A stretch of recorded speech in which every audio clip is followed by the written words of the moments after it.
Hello there. In this video, you'll learn how to start building your own high-performance team. In a previous video, we introduced the stages of team development model. You may remember me talking about the forming, storming, norming, and performing stages of that model.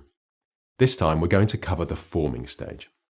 What being in that stage looks and feels like, why it looks and feels like that, and also what you can do as the team leader to best prepare the team for when they move into the second stage of the team development model, the storming stage. If you've just taken over a new team or a completely new team has been created, then it's very likely that you'll be at the forming stage. In this stage, you'll probably notice the following things. The team members are trying hard to be nice and polite with each other. There's lots of busyness, but not much progress. Team members may have lots of questions about what to do, how to do it, even what the team is for, what its purpose is. You may notice superficial level conversations, but not many deeper level personal discussions. People are being quite guarded with what they share. People are also probably trying to look good, to look competent. Now, why might you see those things? Well, people don't know each other very well. They don't really know what they're aiming for or what they need to do. They don't know how to fit into the group.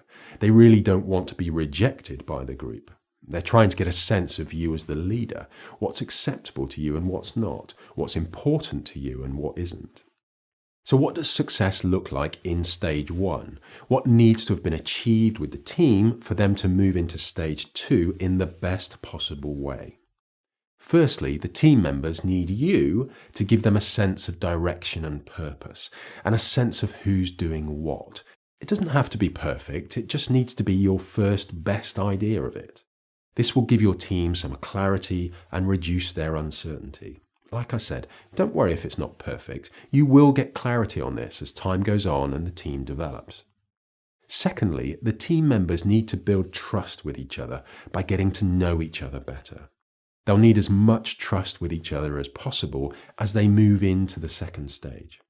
And thirdly, the team members need to know that there are some guidelines, some rules or agreements that let everyone know how to be with each other, what's acceptable and what's not, how you will solve problems and how you'll handle disagreements.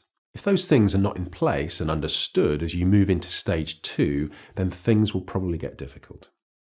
For you as the team leader, this means that you'll be most effective moving through stage one and into stage two by being quite directive, not overly authoritarian, but just firm enough so that your team members know that you know where you're going, that you have confidence in yourself.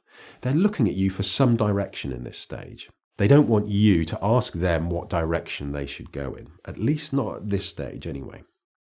You'll also benefit from sharing quite a lot of personal information about yourself. Not every detail of your life, but certainly sharing some personal stories about experiences you've had that have made you the person that you are. By being open in this way, you can build trust very, very quickly. Don't just hope that people will get to know you and get to know each other all by themselves.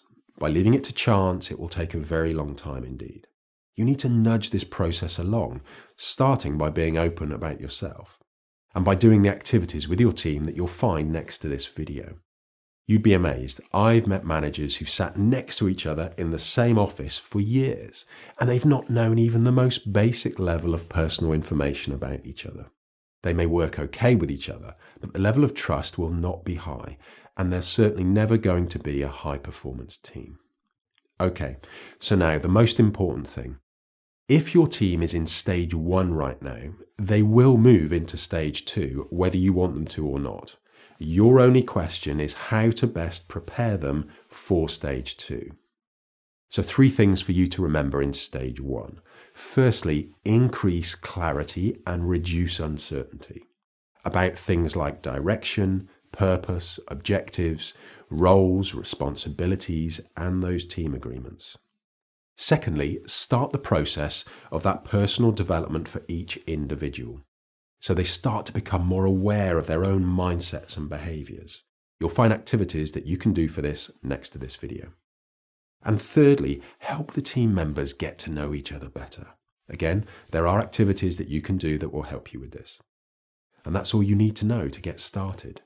Please now look next to this video where you'll find a set of short facilitator guides for those activities that I've been referring to. Don't delay. Start doing some of those things with your team right now. They are already on their way to stage 2, the storming phase. Best you help them get ready for it. So good luck, and I'll see you in the next stage. That's where things start to get really interesting.